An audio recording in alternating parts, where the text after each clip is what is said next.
தலையிலே சுமத்தி 5000 ரூபாய் தருகிறேன், வெயில் காலங்களில் செலவுக்கு 2000 ரூபாய் தருகிறேன் என்று சொல்கிற திராவிட ஆட்சியாளர்கள் காடுகளை கழனியாக்கி உணவை உற்பத்தி செய்த விவசாயிகளின் வயிற்றில் அடித்து விமான நிலையம் கட்ட துடிக்கிற திராவிட ஆட்சியாளர்களை வீழ்த்தி நாம் வாழ்கிற பகுதியிலேயே நமக்கான வேலை வாய்ப்பை உருவாக்குவோம். மனிதர்களுக்கு மட்டுமல்ல, அனைத்து உயிர்களுக்கும் தேவையான நீரை அனைவருக்கும் இலவசமாக தருவோம். படிக்கிற பிள்ளைகள் காசு இருந்தால்தான் கல்வி என்ற நிலையை ஒழித்து அனைவருக்கும் சமமான தரமான கல்வியை இலவசமாக தருவோம். படித்தவர்களுக்கு கற்ற கல்விக்கேற்ற வேலை, வேலைக்கேற்ற ஊதியம், ஊதியத்தை கொண்டு வாழ்கிற சிறப்பான வாழ்க்கையை தருவோம் என்ற வாக்குறுதிகளோடு இந்த நாம் தமிழர் கட்சி களத்திலே நிற்கிறோம். இந்திய தேர்தல் வரலாற்றிலும் சரி, உலக தேர்தல் வரலாற்றிலும் சரி, ஆணும் பெண்ணும் சமம் என்று ஆணுக்கு நிகராக பெண்களுக்கு சட்டமன்ற தேர்தலிலே போட்டியிட வாய்ப்பு கொடுத்த ஒரே கட்சி நாம் தமிழர் கட்சி மட்டும்தான். பெண்களுக்கு 117 இடங்களை கொடுத்து சட்டமன்ற உறுப்பினர்களாக மாற்றி எம் மண்ணின் ஆட்சி அதிகாரத்தில் சம பங்கை பெண்கள் பெற வேண்டும் என்ற நோக்கத்தோடு நாம் தமிழர் கட்சி ஆட்சி வரைவு, நாம் தமிழர் கட்சியின் கொள்கை பெண்களுக்கு முக்கியத்துவம் கொடுத்து களத்திலே நிற்கிறது.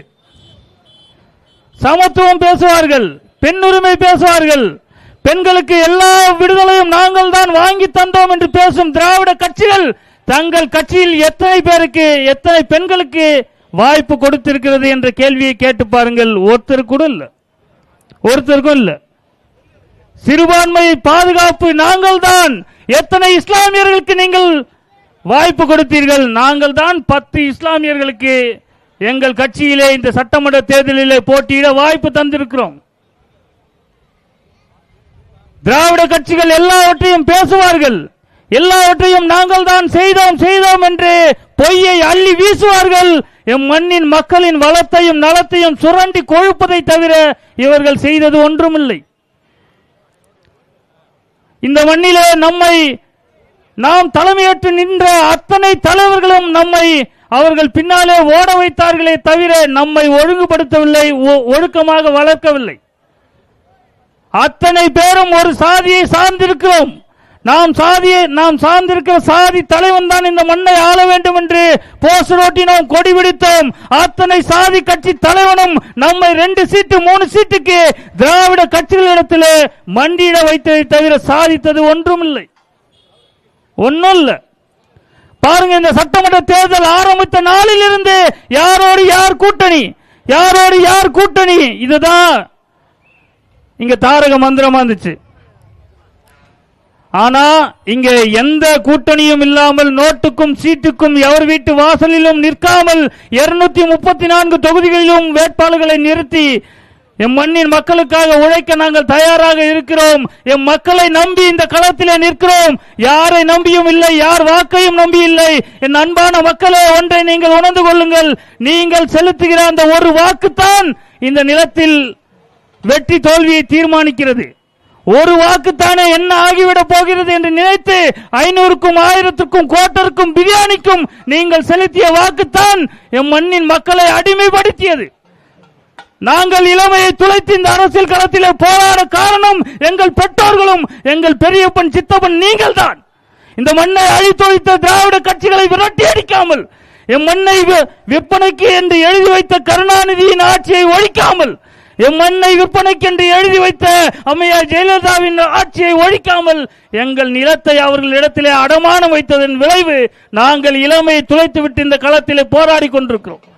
எல்லாவற்றிற்கும் கையேந்துகிற மக்களாக மண்ணின் மக்களை மாற்றிய இந்த அரசியல் முறையை ஒழிப்போம். ஒரு தூய அரசியலை படைப்போம். உங்கள் மீது நம்பிக்கையோடு 8.2% ஒரு அங்கீகரிக்கப்பட்ட அரசியல் கட்சி, 1% வாக்கு வச்சுக்கிற கட்சிகள் எல்லாம் அங்கே போய் 5 சீட்டுக்கும் 10 சீட்டுக்கும் கெஞ்சிக் கொண்டிருக்கிறது. 8% வாக்குகளை வெற்றி அங்கீகரிக்கப்பட்ட கட்சியாக இருக்கிற நாம் தமிழர் கட்சி எவரிடத்திலும் நிற்காமல், நாங்கள் நினைத்தால் போய் காசு வாங்கிட்டு யாரோட இருந்து நாங்க மட்டும் நல்லா வாழ்ந்திருக்கலாம். ஆனால் இந்த நிலத்தில் என் மண்ணின் மக்கள் வாழ வேண்டும் என்ற உன்னத நோக்கத்தோடு எங்கள் அண்ணன் செந்தமிழன் சீமான் எதற்கும் அடிபணிய மாட்டோம், எதற்கும் சமரசமாக இருக்க மாட்டோம் என்று இந்த களத்திலே தனித்து போட்டியிடுகிறோம். 26 சட்டமன்ற தேர்தல் நாம் தமிழர் கட்சியின் வெற்றி கொடியை நிலைநாட்டும் தேர்தலாக இருக்கட்டும்.